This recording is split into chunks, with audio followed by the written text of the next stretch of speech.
how old were you when? I was 24. So you were fairly young for someone in this business. Very young. Did you have a lot of support going into this business, or? You know, I'm very fortunate because, you know, I was raised by a single mother. My father passed away when I was young.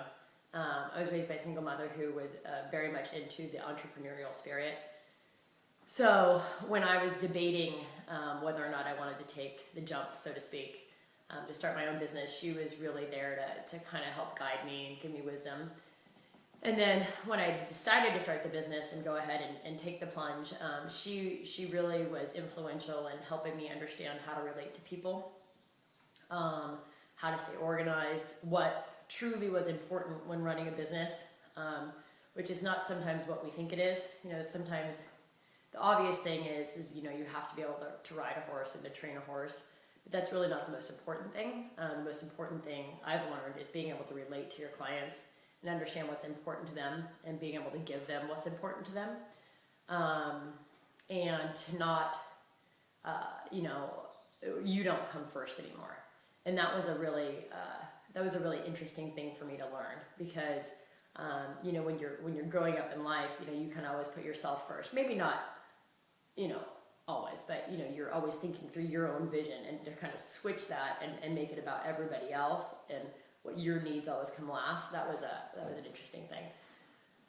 As far as support in the horse business, like from other colleagues, I did have a lot of support. I think because I was so young, you know, I was only 24, and I mean, most people, you know, are in their 40s and they've been established for years. You know, not a lot of people start something young. I only know of one other trainer that is as young as I am. You know, the barn that I moved into, there was a barn there called TriStar. Paul Harnett and Ryan Harnett were there, and they just, you know, like I would have questions about things, just business running wise, or horse medications, or, you know, where to get this or that, and they were really great. They really helped give me a leg up and help me kind of keep a smooth transition for the horses and for the clients. They were really helpful at that time, and then, you know, Mandy was a mentor of mine, so she, you know, came in and stepped in and helped answer questions, and then when we started going on the show circuit, I just sought out professionals who I knew of and respected, and basically just threw myself at their mercy and said, you know, tell me what you think. You know, when I'm riding, tell me what you think, you know, help me on the ground. And always was kind of seeking those who had been in the business longer to help elevate me to become better.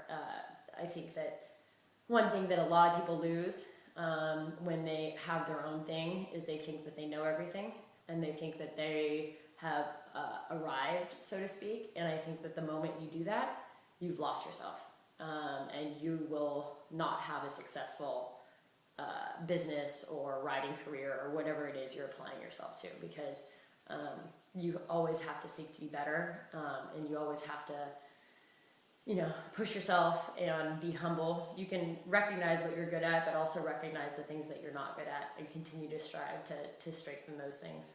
So I've been very fortunate that people have been kind in helping me achieve those goals. So what has been your most rewarding part about being a head trainer and owner of your own business? Honestly, seeing the kids, my students, not necessarily the kids, but just my students achieve their goals. And it's funny because I was always a rider, and I was always really personally motivated in my own riding.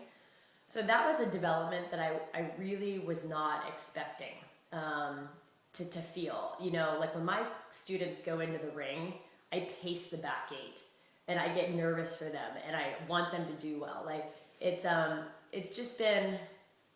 been such a whirlwind to realize